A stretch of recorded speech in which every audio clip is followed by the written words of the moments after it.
Et bienvenue à tous dans ce nouvel opus de toute l'histoire qui va traiter de la marque Richard Mille. Avant de commencer, je tiens à vous remercier d'être toujours plus nombreux sur cette chaîne qui n'en est qu'à ses débuts. Et merci aussi pour votre soutien qui me motive d'autant plus à continuer la série de toute l'histoire. Je manque cependant de régularité car je suis actuellement en déplacement à l'étranger. Mais bref, venons-en à l'épisode d'aujourd'hui qui va traiter de Richard Mille.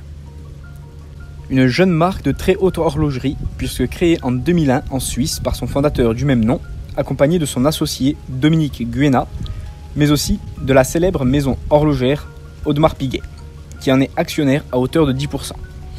Et depuis ses débuts, cette marque n'a cessé de nous impressionner avec des modèles de montres de très haute technicité, à savoir qu'une montre peut contenir jusqu'à 1000 composants dans un seul boîtier. C'est énorme. Toujours plus innovante, poussée, avec une patte unique dans son design, affirmant à juste titre des montres iconiques à chaque modèle. Et ça, c'est ce qu'on apprécie chez la marque. En effet, quand Richard Mille a débuté son aventure, le but n'était pas premièrement de faire du chiffre, mais bel et bien des œuvres d'art avec des montres conçues par passion et non rentabilité. Et ça, c'est beau.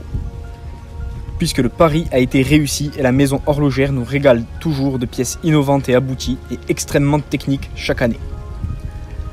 L'origine de ce pari fou a commencé en 1998, où suite à un désaccord sur la stratégie commerciale de Mauboussin, dont il est actionnaire, Richard Mille quitte le poste de directeur général de la division horlogère de celle-ci pour lancer sa propre ligne de montres qu'il propose à son ami Dominique Guéna, rencontré 10 ans auparavant à Besançon et avec lequel il a participé à la réalisation de montres pour Mauboussin. Ensemble, ils décident de s'associer pour étudier et lancer leur projet de nouvelle marque horlogère avec le soutien de Lucien Tizot, un avocat spécialisé dans le domaine horloger. Serait-ce un héritier de la maison du même nom? Ça en revanche, je ne le sais pas. Début 99, Richard Mille et Dominique Guéna établissent leur projet en association avec Audemars Piguet.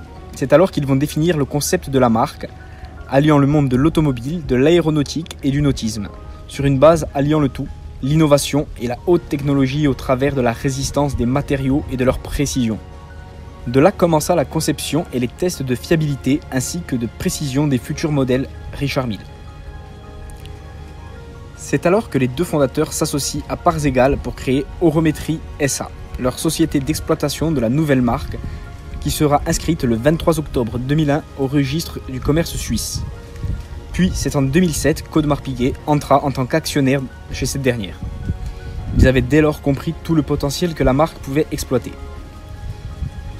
Après 3 ans de recherche et de prototypes, la marque Richard Mille présente sa première montre, le tourbillon RM01 au Baseworld 2001. À Bâle en Suisse.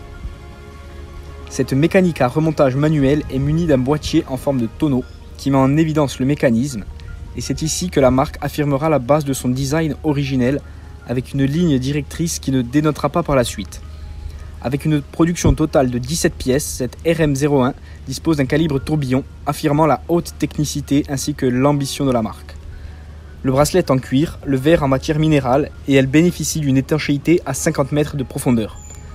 Largement suffisant, car qui, à part James Cameron, descend plus profond, je vous le demande. Et elle est la première montre dans l'histoire de l'horlogerie à avoir une platine de mouvement en titane, innovant donc jusque dans les moindres détails.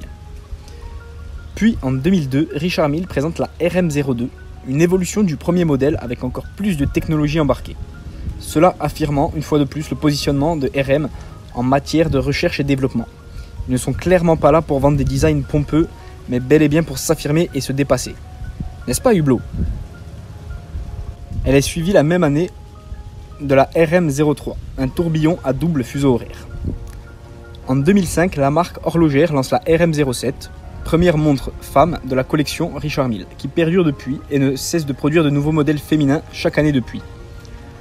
Rapidement, RM se fait un nom dans le domaine de l'horlogerie de luxe et même de l'hyperluxe. Et en 2013, le groupe français Kering, contrôlé par François-Henri Pinault, fait une proposition de rachat à l'entreprise pour acquérir 51% des parts. Mais l'opération n'aboutira pas finalement. Richard Mille reste indépendant, Dieu merci. La forme du boîtier caractéristique des montres de Richard Mille est aujourd'hui l'élément essentiel de l'identité visuelle de la marque, qui les rend parfaitement identifiables, ainsi que les vis cannelées visibles sur le boîtier, comme à l'intérieur du mouvement. Cependant, certains modèles n'adoptent pas tous forcément cette forme, comme la RM016 automatique, rectangulaire, ou encore la RM63 de forme ronde. Une grande partie des études de Richard Mille s'applique à la résistance au choc, dont les applications concrètes ont permis une amélioration de la rigidité de la platine, une réduction des frottements et une très grande résistance au choc sur les montres. Certains concepts et matériaux sont inspirés de la Formule 1 afin de leur donner une précision et une légèreté extrême, le but étant d'utiliser les meilleurs matériaux issus de la haute technologie, employés dans l'aéronautique ou même la chirurgie de précision, tels que le titane grade 5, le littal, un alliage de lithium contenant de l'aluminium, du cuivre, du magnésium et du zirconium, que l'on retrouve dans l'aéronautique, le carbone TPT, le graphène ou bien encore l'ARCAP, un matériau reconnu pour ses qualités physiques comme la résistance à la corrosion et ses propriétés antimagnétiques. Vous l'avez compris, nous sommes loin du 316 ou du 904L.